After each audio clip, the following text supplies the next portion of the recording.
ka na ika'y mawiwili. So mga par, isang panibagong karangalan naman po ang ginawa ng ating pambansang kamao Manny Pacquiao. Dahil ayon po sa WBC promotion, ginagawad nila ang parangal bilang Fighter of the Century kay Manny Pacquiao. Tanda ng kahusayan nito sa bakbakan at ang mga kakaibang record na tinanggap nito sa karera niya sa boxing sports. Pinili si Pacman dahil consistent daw ito sa record na kanyang tinala halos mahigit 2 dekada sa sports ng boxing, kung saan nakuha nito ang 4-decade champion, 5-division lineal champion, at higit sa lahat ang 8-division champion ni Pacman.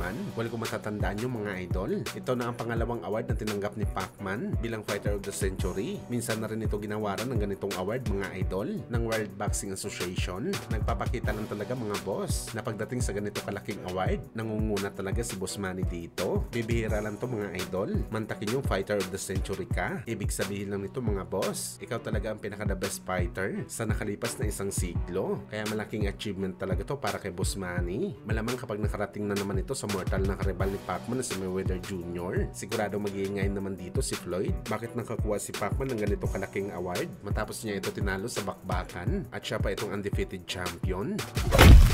Samantala, isang masamang balita naman po mga idol para sa dating pound per pound boxer na si Canelo Alvarez. Dahil lang napabalita dati na gusto nito maikas ang rematch kay Terence Crawford, mukhang malabo mangyari mga idol. Dahil ayon po sa kampo ni Crawford, kung gusto daw ni Canelo ng rematch, magbayad daw ito sa kanya ng $100 million para matuloy ang kanilang pangalawang laban. Sakaling wala daw mga idol, maghanap na lang daw si Canelo ng ibang kalaban. Wala malaking kawalan to mga idol para kay Canelo dahil importante makabawi ito kay Crawford para sa ganun mabalik nito ang kanyang pangalan sa pound per pound boxer at syempre makaganti ito sa kanyang pagkatalo. Bagamat gayon pa man para sa atin mga idol, malinggalaw talaga ito para sa kampo ni Crawford na manghingi ng ganito kalaking halaga para sa rematch nito kay Canelo. Negosyante kasi si Canelo mga idol. Posible hayaan na lang nito si Crawford. Tandaan nyo mga boss, si Canelo ang superstar. Siya ang dahilan kung bakit kumita na malaki ang laban nila ni Crawford. Kahit sino man ang lalabanan ni Canelo, talagang kikita siya na malaki mga idol dahil mabenta ito sa mga Mexican boxing fans. Pero si Crawford puro lugi ang laban at hindi kikita na malaki si Crawford kagaya sa binulsan nito sa laban niya kay Canelo. Kahit kumuha pa si Crawford ng 3 laban, mas malaki pa rin ang kinita nito sa Mexican superstar.